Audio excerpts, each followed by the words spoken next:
As long as the New England Patriots can make the money work, can DeAndre Hopkins coexist on the field with the newly extended DeVante Parker? Stick around. You're about to be locked in to the Locked On Patriots podcast. You are Locked On Patriots, your daily New England Patriots podcast. Part of the Locked On Podcast Network, your team every day.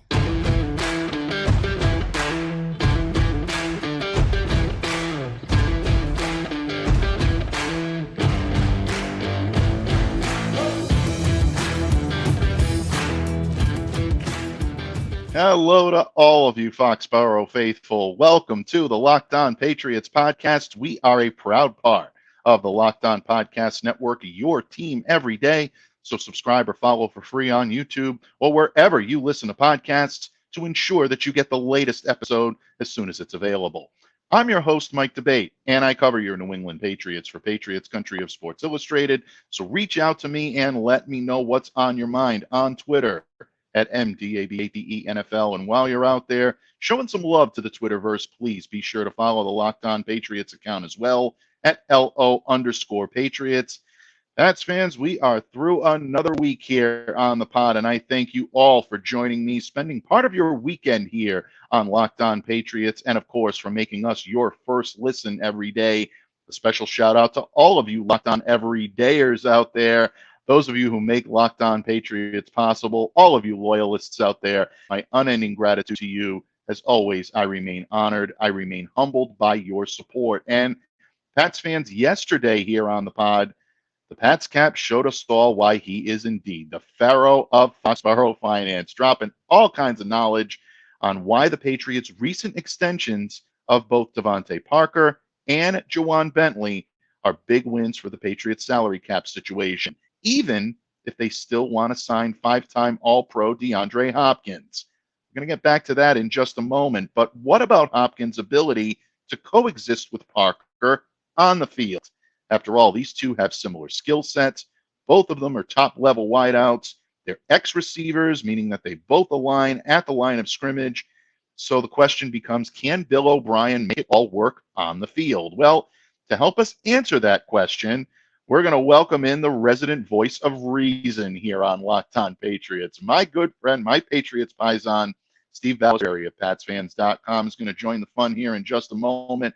We're going to discuss what the Parker extension and what the Bentley extension mean for the Patriots from a player's standpoint. Folks, Steve is always spot on. It's going to be a lot of fun closing out the weekend style, so keep it locked into this weekend edition of Locked On Patriots. But we've been talking for months about the mutual interest between the Patriots and DeAndre Hopkins.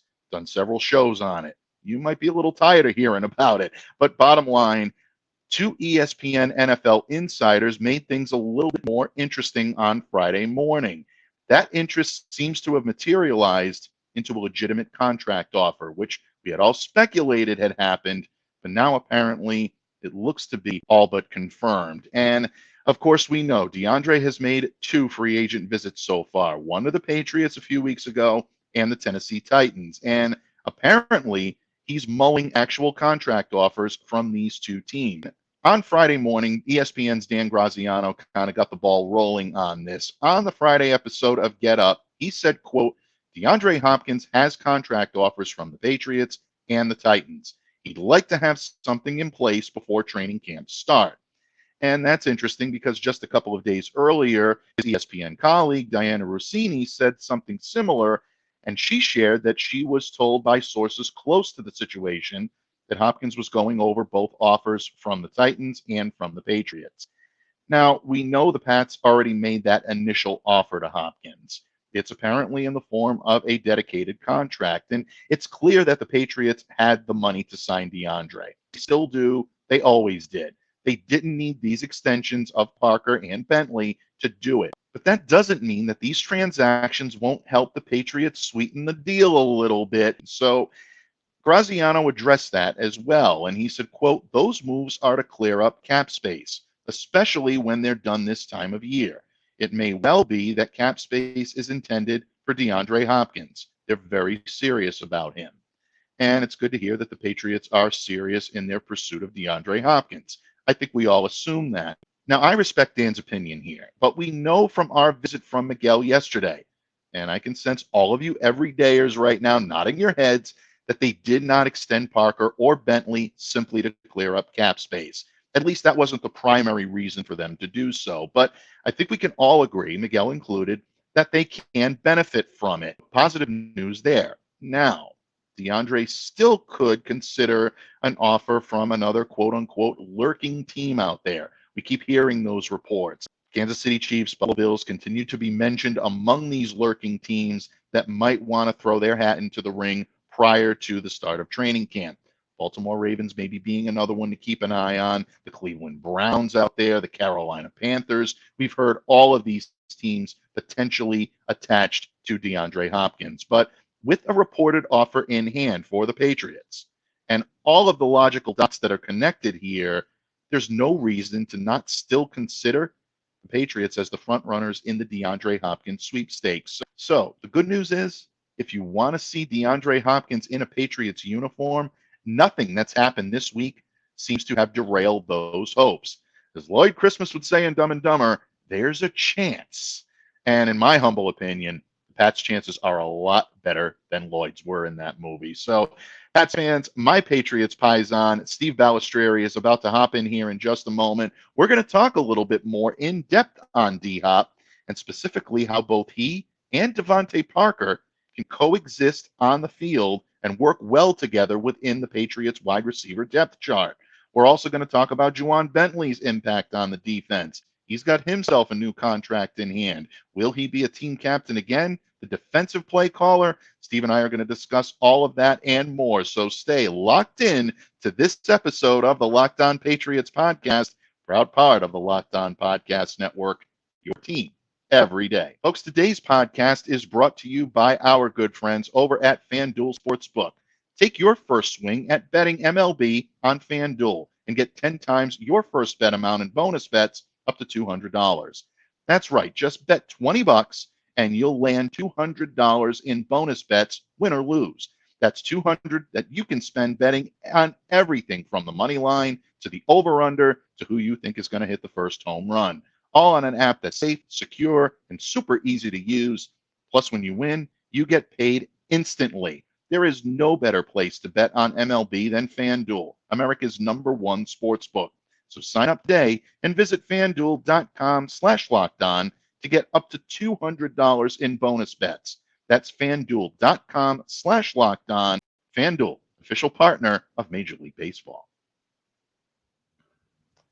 Patriots fans, thank you once again for choosing to close your week in style here on Locked On Patriots. Don't forget, we are your team every day and a proud part of the Locked On Podcast Network. And joining me here today is a man we missed so much, we had to bring him back as soon as it was humanly possible. My good friend, my Patriots paisan, Steve Balestrieri of PatsFans.com. Steve, welcome back to the pod. It's great to have you back here in a regular rotation, buddy. Oh, thank you for having me. It's always a pleasure talking football with my paisans. So, hey, when we're on the field together, fireworks go off, right? That's right. Absolutely. Quite literally, folks. That actually has happened. We have stood on the Gillette Stadium football field and watched fireworks numerous times. So those are good things. Those are always great memories, my friend. And the New England Patriots are hoping to create some fireworks of their own this year. They actually did a little bit this week with a couple of contract extensions. And Patriots fans got really excited when you saw the words, Patriots sign wide receiver. And then it was discovered that it was signing a contract extension, $33 million, 3 years, for wideout DeVante Parker. Steve, obviously there is a synergy between these two sides. The Patriots like what they saw from DeVante. Obviously, they're bringing him back for that reason. A lot of people were kind of on the fence about this. I happen to think it's a good move, but when you saw the news that the Patriots had signed DeVante to this contract extension, what was your reaction based on what you saw from him last year and based on what you think he'll be a fit in Bill O'Brien's offense? Well, it's funny because we talked a lot about Mac Jones and some of the other guys, how they, should bounce back and have a really good season now that Bill O'Brien's here. And DeVante Parker was kind of one of those guys that was left out because a lot of people, after the season was over, well, his numbers were good when they, threw to him.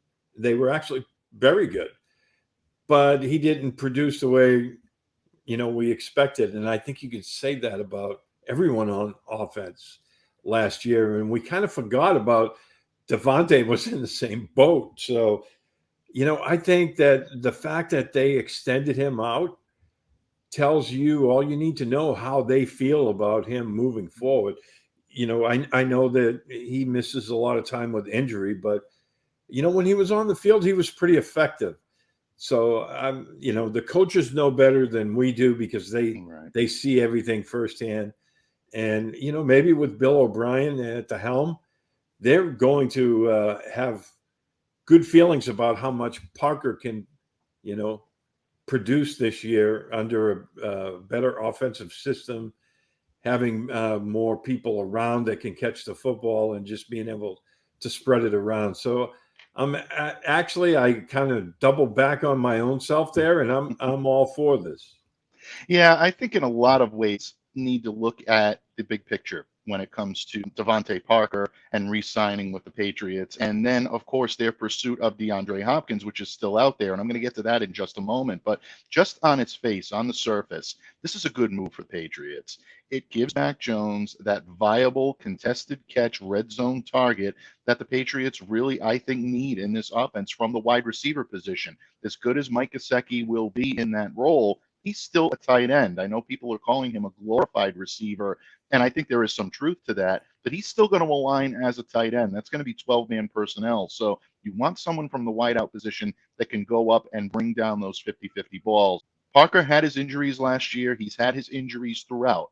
There's no question about that. That's something to monitor. But 10 contested grabs last year, each of those leading to 20-plus yard receptions. That's something to keep an eye on. Evan Lazar of Patriots.com gave a great stat about 11.5 yards per target last season. That goes to show you that the Patriots believe that even though DeVante is at his best at the point of the catch, he's still going to be capable of being able to haul in yards because he is very good at beating his target to the desired location and being able to make that grab. And let's face it, this is also not a system that he's coming into this year under Bill O'Brien that he's not familiar with. He had arguably his best season in 2019 coming from the Miami Dolphins, playing under Brian Flores and playing under Chad O'Shea, two guys that have coached alongside Bill O'Brien. They know that system.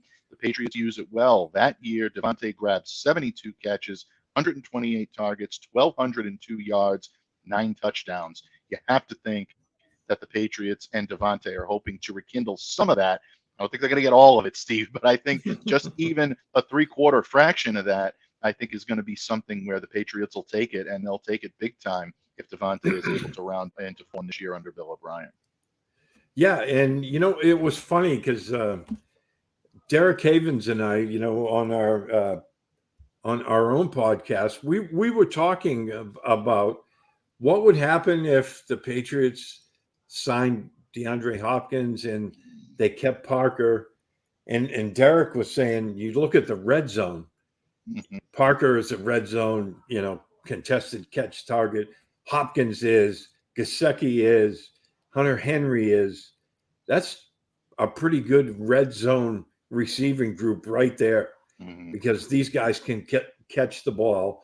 They don't have to have that separation right at the line of scrimmage. And that would make this red zone offense pretty capable, I would think. And, that's something that they really struggled with last year, probably cost them a couple of games, if not more. So, looking at the big picture, I think these guys can coexist. I wasn't of that mind at first, but, I don't know who would be the odd man out. Maybe it would be Kendrick Bourne if they decide to do that. I still believe in Bourne. I think he's another guy that can give you, a lot. But, Parker, if, like you said, if he catches 50 balls this year and, is producing in the red zone, I think the Patriots will be quite happy with that. And the numbers, you hear 33 million, but it's really not all of it, every year. So it's a pretty reasonable contract for a wide receiver, I think. Yeah, without any question. I'm so glad that you mentioned that. Miguel, the Pats Cap Benzon, joins me here yesterday on Locked On Patriots and really outlined what the contract extension for DeVante Parker would look like and the fact that financially these two can coexist on this roster. As a matter of fact, the Patriots didn't even need to extend DeVante Parker in order to be able to afford DeAndre Hopkins. So this is a good thing for the New England Patriots. And at the very least, it creates more wiggle room, more opportunity for them to offer a little bit more of a lucrative contract. But I don't think these two moves were tied together at all. I think DeVante is someone they felt they wanted to have in the fold here in Foxborough, and they definitely did that. Now, you brought up an interesting point as to how these two guys can coexist on the field, Steve. DeAndre Hopkins, DeVante Parker, both considered X receivers, folks. That just means that you're the top option at the position and you line up at the line of scrimmage or on the line of scrimmage. These are two alpha pass catchers, and that's their game. That's what they are. They're not speed demons. They're not necessarily the most agile, but they are the best at being able to secure catches. And I think that's where you're going to see these two maybe go back and forth a little bit. I've heard suggestions that if one was going to align as a Z receiver, essentially someone that lines up off the line of scrimmage, that it would be more DeVante Parker that could do it rather than DeAndre Hopkins based on their skill set right now.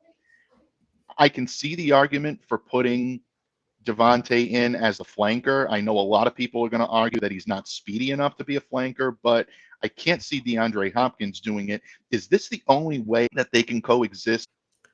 I think they can make it work. I think Bill O'Brien can make this work. I think they'll move guys around a lot. I see that happening a lot this year. You'll see somebody in motion and, you'll have either Juju or, Tyquan Thornton operating out of the slot. So I believe in O'Brien. I think he'll make it work. He's going to figure out a way to do it. Speed isn't necessarily the only factor at Z. It all depends on how you're creating your offensive, play design. So I'll be interested to see how it works out. I'm sure at times one of them will be off the field and the other will be on, and then they'll have different packages depending on the opponent and the situation. But I'm looking forward to seeing if it happens, meaning if they sign Hopkins, how they make it work. Obviously, they have a plan in place because supposedly they're still very interested in bringing Hopkins in. And obviously, Parker isn't going anywhere. Yeah, there's no question about that, folks. I mean, I know there's still a little bit of question as to where DeAndre Hopkins is going to end up. Talked a little bit about that to open the show today. ESPN reporting that he's currently mulling over the offer from the Patriots and the Titans. But the way this deal is structured for DeVante Parker, he's here through 2025, and I don't think he's going anywhere anytime soon. So Patriots definitely have that X if they need him. And if they do have a couple of players at that position, they're pretty good at doing what they do. It's nice to have an embarrassment of riches, Steve, than have the cupboard bare when the 2023 season begins. So, folks, again, not an unconventional pairing, to say the least, but it can happen, and these guys can coexist on the field. And if they do have to coexist on the field, it might make for some real interesting and exciting and entertaining football for Patriots fans everywhere. But, Steve, the Patriots were not done extending players this week because they chose to flip the script, go over to the defensive side of the ball. Ja'Whaun Bentley being locked up is something that the Patriots absolutely needed to do. Great move for New England. Just how great was it? Steve Balestrieri of PatsFans.com and I will discuss that point and more when this episode of the Locked On Patriots podcast continues. Pats fans, thank you so much for joining us here today on Locked On Patriots. We are a proud part of the Locked On Podcast Network, your team every day. And because it's your team, your questions, your comments, your concerns are going to be focused and featured here on Monday's episode of the Locked On Patriots podcast. It is hashtag Mailbag Monday. It's also hashtag Locked On Murph Monday. The Count of Murphy Fisto and I will be breaking down your questions, comments, and anything that you want on your mind. So be sure to get those questions in on Twitter at LO_Patriots. You can at me at MDABATENFL. You can even at Murph at TMurph207 or put hashtag Mailbag Monday in your comments on YouTube, and we'll be sure to feature your great content here on Locked On Patriots. That is Monday's episode. Don't miss it, folks. You will definitely be entertained and informed. But today, you are already being entertained and informed by my good friend, my Patriots paisan, columnist extraordinaire of PatsFans.com, Steve Balestrieri. And Steve, we talked about the contract extension of DeVante Parker yesterday here on the pod. Talk the financials. The Patriots chose to address the defensive side of the ball as well, and they lock up a beloved captain here in New England, Ja'Whaun Bentley, a 2-year contract extension with the club, $18.75 million, of which $9 million is guaranteed. And Steve, you know the value of protection. Based on your history, I think you can definitely teach all of us a thing or two about the concept. But in football, defense has always been said to win championships, and you need a solid defender in the middle of the field that knows how to direct traffic, knows how to keep guys where they need to be. Ja'Whaun Bentley, unquestionably that role. I loved this move. What was your reaction to Bentley being extended for the next 2 years here in New England? Oh, I think it's a great move for the team. He's morphed into that on and off the field leadership. He's kind of filling that Willie McGinnis role. We've seen that for so many years. He's going to be the guy.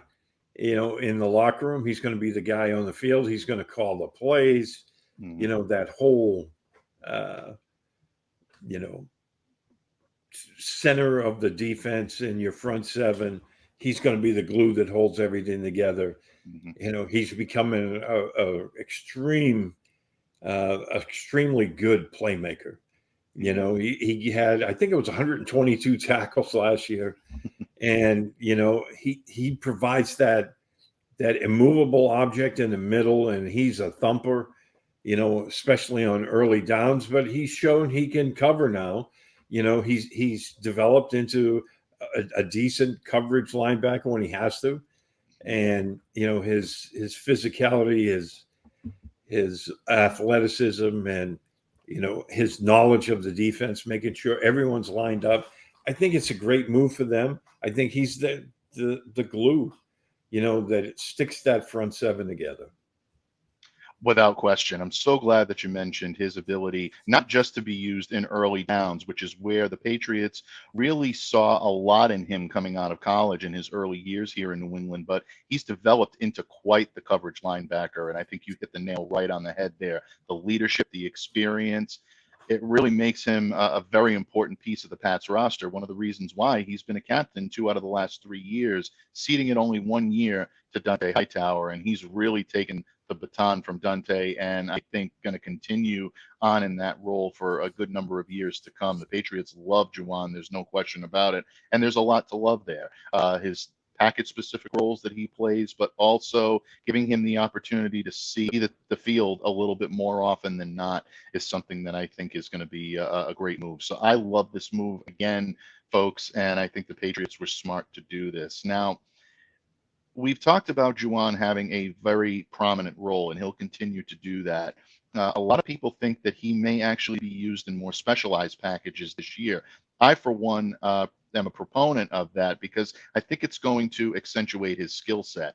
You're going to have Mac Wilson, Anthony Jennings, and Josh Uche likely playing on and off the line this year. I think Bentley can go into a little bit more of a specialized package. Could you see the Patriots using him in this fashion a little bit more, or was this more about locking up a veteran leader and a team captain, especially with the loss of Devin McCourty?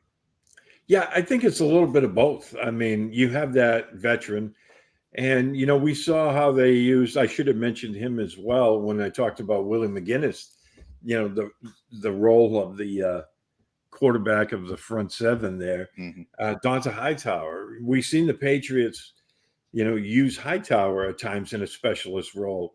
And, I think the players you mentioned are going to be very good, and they'll be able to, rotate those guys in and out.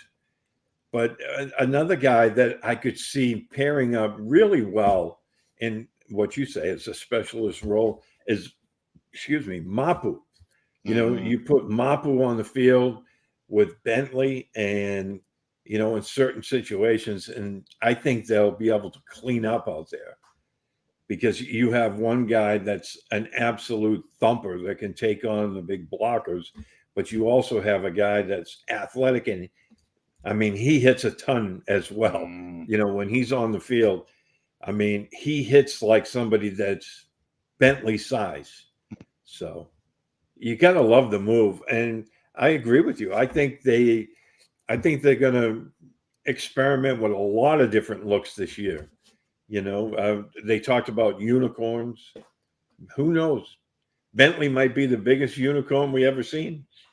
It might be. And again, someone that can do it all. We've talked about his prowess in run defense. We've talked about his ability in coverage. He can get after the passer if he needs to. He's got that skill set and that capability. Last year, 125 combined tackles, 62 of them were solo, 6 quarterback hits and 3 sacks. So he has the ability to get after the passer if he needs to. Even a fumble recovery, which really shows you his field awareness just for the position that he plays and what he's able to bring to the table. Once again, just I think a very good move for the New England Patriots to lock him up. And that brings me quite nicely into my final question for you today, buddy, in that the Patriots still have some questions out there in terms of players that are owed contract extensions. And Miguel and I talked a little bit about the figures and what's believed it will take for the Patriots to get moves with Kyle Duggar and Josh Uche done.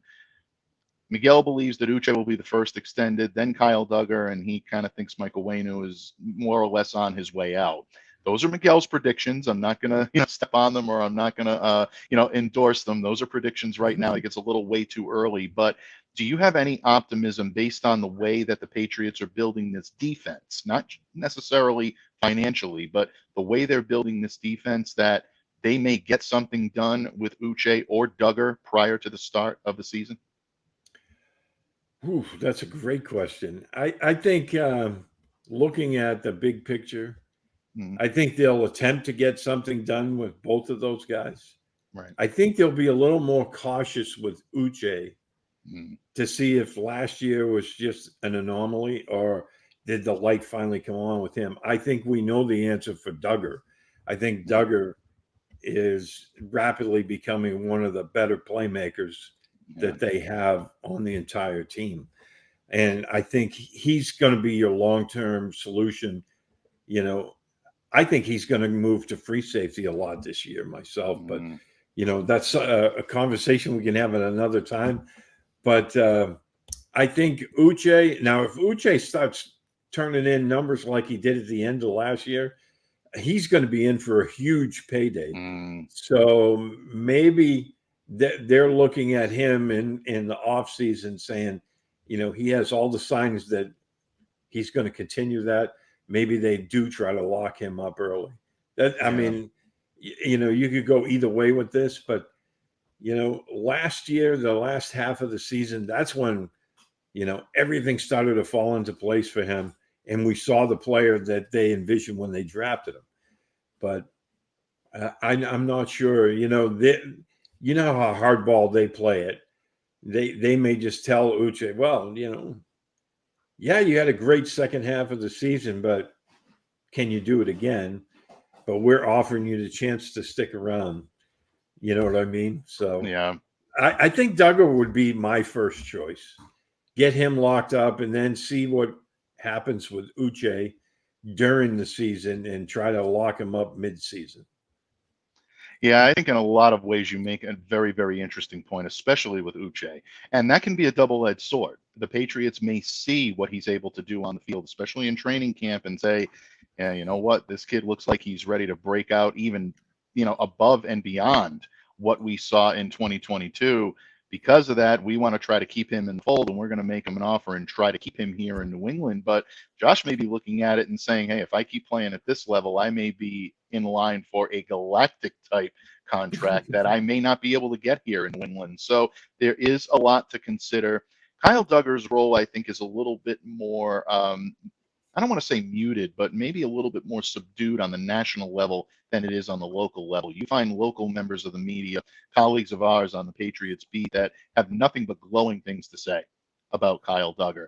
Duggar kind of rides a little bit under the radar in most national circles. There are some analysts that give him his just due, but a lot still see the Division II rookie from Lenore Rhine, and they don't believe that he really belongs in that conversation. Kyle Duggar does, folks. He came in here with a full understanding of the Patriots' defensive concepts before even stepping on the field as a rookie. That's not easy to do, and he did it, and he did it well. So I agree with you. I think there are some roadblocks, some double-edged swords here, but I think they may try to make things happen with these two guys because they're such an important part, each of them, of what the Patriots do defensively. So going to be interesting to see, my friend. It always is in Foxborough, never a dull moment. And you can bet that if it does happen or it doesn't happen in Foxborough, we're going to be covering it right here on Locked On Patriots, folks.